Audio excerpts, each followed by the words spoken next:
जय हिंद साथियों, आप सभी का स्वागत है मेरे YouTube चैनल HCGK पॉइंट में। मेरे सभी प्यारे अभ्यर्थियों को इंतज़ार है एक नोटिफिकेशन का। जो परीक्षा की तैयारी आप कर रहे हो उस परीक्षा के लिए आप इंतज़ार में हैं कि कब नोटिफिकेशन जारी होगा और कब हम परीक्षा हॉल में बैठेंगे एग्ज़ाम देने के लिए।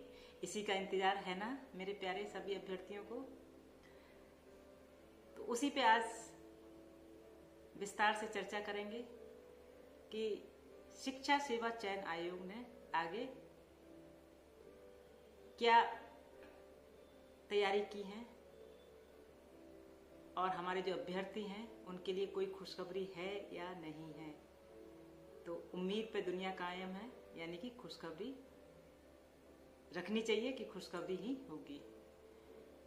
सुपर टेट और यूपी टेट और प्राथमिक शिक्षक के 86,000 पदों पर शिक्षा सेवा चयन आयोग ने भर्ती प्रक्रिया शुरू की है। जैसा कि आपको मालूम है कि उत्तर प्रदेश शिक्षा सेवा चयन आयोग का गठन हो चुका है। जितने पीरियड में लोकसभा चुनाव हुए थे और इधर शिक्षा सेवा चयन आयोग का गठन उस पीरियड में हो चुका है। अब जब शिक्षा सेवा चयन आयोग का गठन हो चुका है, वो भी आपने देखा, हमने वीडियो के माध्यम से आपको जानकारी दी। तो अब आपको इंतजार है कि शिक्षा सेवा चयन आयोग जल्दी से नोटिफिकेशन जारी करे, जिससे जो अभ्यर्थी तैयारी कर रहे हैं उनका इंतजार का जो लम्हा है, जो पल है, वो जल्दी से समाप्त हो। तो शिक्षा सेवा चयन आयोग का गठन हो चुका है और एक तरफ यूपी टेट के नोटिफिकेशन का इंतजार है तो दूसरी तरफ सुपर टेट के नोटिफिकेशन का इंतजार है और साथ में ही प्राथमिक शिक्षक के लिए भर्ती प्रक्रिया की कब शुरुआत होगी, नोटिफिकेशन कब जारी होगा, इसका भी सभी को इंतजार है। अक्सर देखा गया है कि प्राथमिक शिक्षक भर्ती से पहले यूपी टेट का नोटिफिकेशन जारी हो जाता है और आपको मालूम है पिछले 5 साल, 5.5 साल, लगभग 6 साल मान लीजिए, से प्राथमिक शिक्षक की कोई भर्ती नहीं हुई है। पिछले 5.5 सालों से कोई प्राथमिक शिक्षक की भर्ती नहीं हुई है, लेकिन इन वर्षों में यूपी टेट का आयोजन कई बार हो चुका है। ये अभ्यर्थी अक्सर ये सोचते हैं कि प्राथमिक शिक्षक की भर्ती का नोटिफिकेशन जारी हो उससे पहले यूपी टेट का नोटिफिकेशन जारी हो जाए, जिससे कि DLED जो अभ्यर्थी किए हुए हैं वो टेट की परीक्षा दे सकें और उसके बाद शिक्षक भर्ती में, जो प्राथमिक शिक्षक भर्ती, उसमें सम्मिलित हो सकें। ऐसा उनको एक सुविधा हो जाती है और साल भी खराब नहीं होती है। लेकिन जब इतने सालों में शिक्षक भर्ती नहीं हुई थी, लेकिन इस बीच यूपी टेट का आयोजन हो चुका था। शिक्षा सेवा चयन आयोग जल्दी ही नोटिफिकेशन जारी करेगा, सारी तैयारियां चल रही हैं और शिक्षा सेवा चयन आयोग, उत्तर प्रदेश का जो शिक्षा सेवा चयन आयोग है, उसके माध्यम से जो नई नियमावली है उन पर कार्य चल रहा है और जैसे ही पूरा कार्य समाप्त हो जाएगा, और ये जानकारी शिक्षा सेवा चयन आयोग के माध्यम से ही निकल के आ रही है कि जून में जो भी नई नियमावली बनाई जा रही है यूपी टेट को लेके, सुपर टेट को लेके, प्राथमिक शिक्षक भर्ती को लेकर जो भी नई नियमावली उत्तर प्रदेश शिक्षा सेवा चयन आयोग के माध्यम से बनाई जा रही है वो जून में पूरी हो जाएगी। जैसे ही नई नियमावली पूरी होगी वैसे ही उत्तर प्रदेश शिक्षा सेवा चयन आयोग के द्वारा नोटिफिकेशन जारी हो जाएगा, जिससे कि आप उसमें परीक्षा में बैठ सकें, जल्दी जल्दी जो आपका इंतजार है वो समाप्त हो जाए। तो ये प्रक्रिया पूरी चल रही है नोटिफिकेशन जारी की।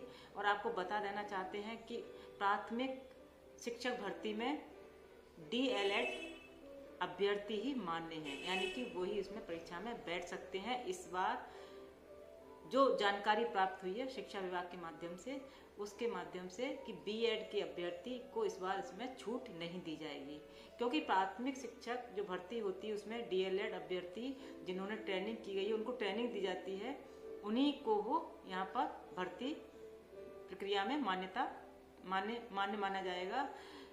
डीएल अभ्यर्थी को 1 से लेके 5 तक यानी फर्स्ट क्लास के बच्चों से लेके 5th क्लास के बच्चों तक की वहाँ शिक्षक भर्ती में पढ़ाई की जाती है, तो उनको इसी से संबंधित ट्रेनिंग दी जाती है। शायद ये चेंज इसलिए नई नियमावली में चेंज किया जा रहा है कि बीएड के जो अभ्यर्थी हैं वो प्राथमिक शिक्षक भर्ती में इस बार छूट ना दी जाए। ऐसे शिक्षा सेवा चयन आयोग की जो नई नियमावली है उसके माध्यम से जानकारी दी जा रही है कि शायद इस बार बीएड के अभ्यर्थियों को छूट नहीं दी जाएगी। और आपको 5.5 साल से अगर भर्ती नहीं हुई है तो बहुत सारी भर्ती यानी पद 1 लाख से ऊपर 1,60,000 के लगभग 1.5 लाख के लगभग पद प्राथमिक शिक्षक भर्ती में पद खाली पड़े हुए हैं। यानी कि जो प्राथमिक शिक्षक जो है वहाँ पर हमें बहुत सारे पद खाली हैं। 69,000 पद खाली थे जब सरकार ने सुप्रीम कोर्ट को हलफनामे में बताया था कि 69,000 शिक्षक भर्ती के पद खाली हैं। उस समय ये जानकारी आई थी 51,112 के लगभग पद रिक्त हैं शिक्षा विभाग में।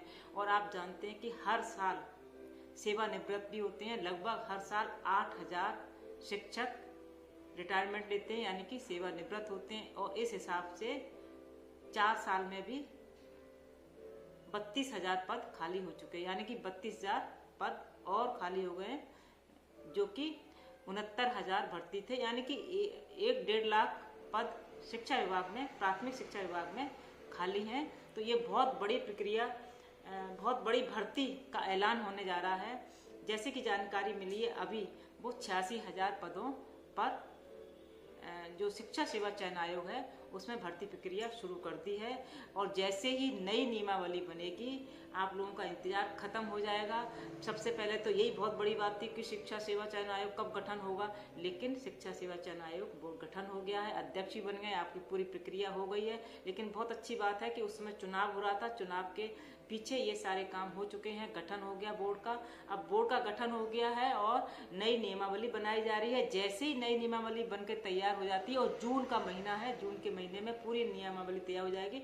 हो सकता है अंतिम सप्ताह में नोटिफिकेशन जारी भी हो जाए, अगर नहीं होता है तो जुलाई के फर्स्ट वीक में मुझे लगता है 100% की नोटिफिकेशन जारी हो जाना चाहिए। कि जैसे कि नियमावली की जो बनाने की प्रक्रिया बहुत तेज है और उत्तर प्रदेश शिक्षा विभाग के द्वारा ये घोषणा भी की जा रही है कि 86,000 पदों पर भर्ती प्रक्रिया शुरू की जा रही है। तो जल्दी ही नोटिफिकेशन जारी होगा। तो आप लोग अपनी तैयारी में जरा भी विराम मत लगाइएगा। हो सकता है छुट्टियां हैं, आप सोच रहे गर्मी है, आप घूमने निकल गए, कोई बात नहीं, घूमिए, सब कुछ कीजिए, लेकिन जो आपकी तैयारी चल रही उसमें जरा भी कोई ढीला ढवाली मत करिएगा। आराम से खूब अच्छे से आप पढ़िएगा, जिससे कि जैसे ही नोटिफिकेशन, कोई जल्दी ही निकलने वाला है नोटिफिकेशन, तो आप लोग अच्छे से तैयारी होती रहे आपकी, तो आप अच्छे उसमें जो आपने सपने सजोए हैं शिक्षक बनने के, वो आपके सपने जरूर पूरे हों। तो आप तैयारी करते रहिए। ढेरों शुभकामनाएं। इसी के साथ जय हिंद, जय भारत।